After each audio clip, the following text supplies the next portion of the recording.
Professor Neil Ferguson, the dude that got every single health model spectacularly wrong in the past, was trusted by the UK government to create the coronavirus model that led to the warning that 500,000 Brits would die without lockdown. Turns out Professor Lockdown didn't pay any attention to his own lockdown and flagrantly violated it numerous times to have his married mother of two mistress travel halfway across London to bang him. Why is it that the most vehemently zealous advocates for controlling other people's behaviour always get caught with their pants down? Professor Pants Down will face no police action. You sit on that bench though, pleb, and you'll get fined. His mistress was a hardcore left-wing activist, pro-Greta Thunberg climate change virtue signaller. No doubt that in between bonking her boffin lover, she was tutting at others for not practicing proper social distancing. She even complained that the lockdown was putting a strain on her marriage. Yeah, what was probably putting more of a strain on the marriage than you ignoring the lockdown was you screwing another man who isn't your husband. When she's not shagging Professor Pants Down, she's probably outside every Thursday at 8 PM applauding the NHS. Just finished clapping.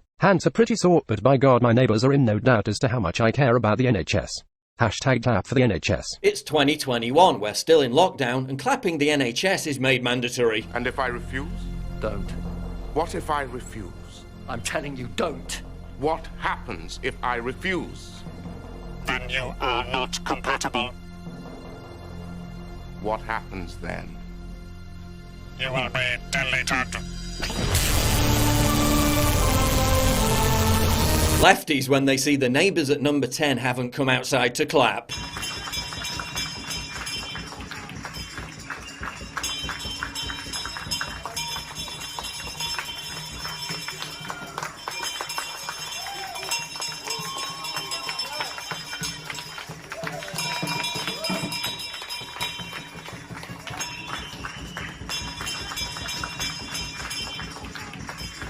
Hashtag keep the lockdown was trending #1 on UK Twitter yesterday. Why not hashtag keep the lockdown until 2030? Another 10 years should do it. I mean, there'll be nothing left of the economy. The outside world will resemble a Mad Max hellscape. We'll all end up having to survive on squirrels. Half the population will starve. But hey, at least there'll be fewer COVID deaths. The government after 10 more years of lockdown. Did it, Patrick! We saved the city! Just think what might have happened if we didn't tell everyone about the monster! If some of these lockdown advocates had their way, it will go on forever. We get it. You're lazy middle-class virtue signalling sponges. I know a guy. He's an immigrant. He works as a barman. Half his income is in tips. He wants to work. He's going broke. He's struggling to pay his rent. Whereas you lot are happy to collect your government-covered paycheck as you sit on your arses sunbathing. Meanwhile, working-class people who actually want and need to work are losing their livelihoods. Oh, don't worry. Amazon and Tesco will be just fine. Meanwhile, family-run businesses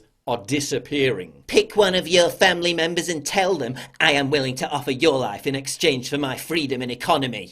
You do know that poverty causes death, right? Professor Peter Nielsen says the economic impact of lockdown will cause more deaths than COVID. Data analysts in South Africa, which used the same lockdown model as the UK, found that poverty caused as a result of the lockdown would cause at least 29 times more deaths than the coronavirus. 1.4 million people are expected to die from untreated TB infections because of the focus on coronavirus. According to Professor Richard Sullivan, because cancer victims can't get screening or treatment, there'll be more excess cancer deaths in the UK than total coronavirus deaths. A new study by the University of East Anglia confirms that stay-at-home orders had little effect on curbing coronavirus outbreaks in Europe. Martin Kulldorff, a professor of medicine at Harvard Medical School, says delaying herd immunity is costing lives. Sweden, which didn't lock down, has the same death rate as the UK and the same R infection rate. They've also largely achieved herd immunity, without having to destroy their own economy and the countless lives that will cost. If the point of lockdown was to save lives, and it ends up costing more lives, what was the point? The overspill hospitals built to deal with coronavirus patients are being closed down because they're mostly empty. Good to see healthcare workers are still keeping busy though. Just have a seat there, pal, while I put this mask on.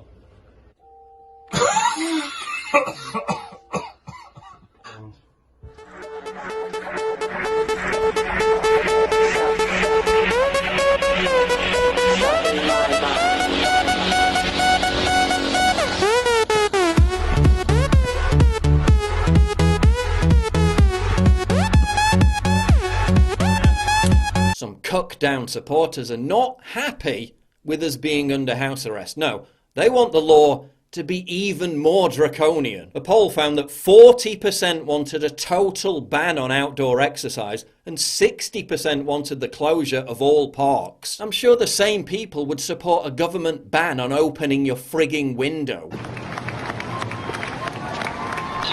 follow the government rules at this time. You must stay home.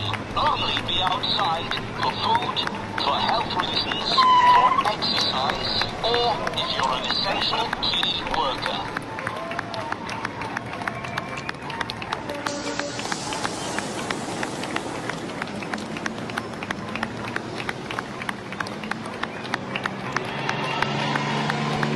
Please follow the government rules at this time. You must stay home.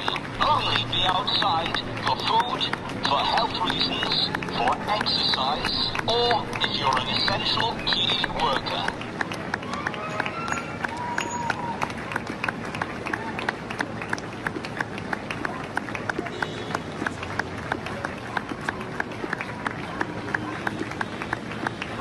Please follow the government rules at this time. You must stay home. Only be outside for food, for health reasons, for exercise, or if you're an essential key worker.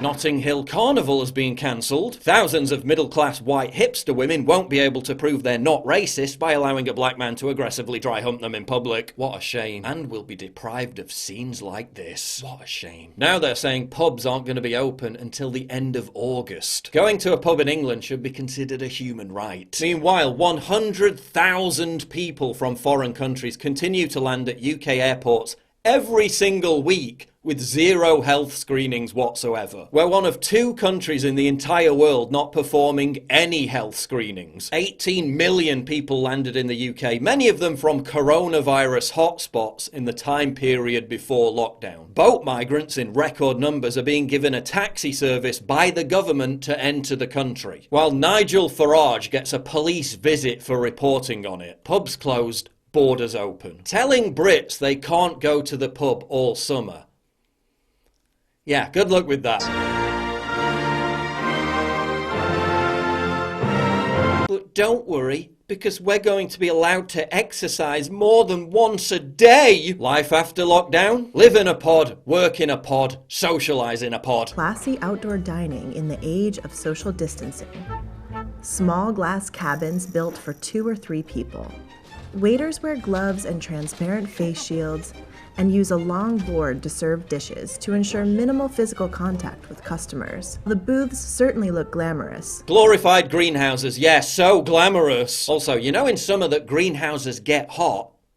Like really hot. Unless you're planning to bake the customers and put them on the menu, that's probably going to be an issue. Our brave new normal post-COVID world. Permanently imprisoned in some form of pod. Because apparently, after March 2020, humans suddenly stopped having functioning immune systems.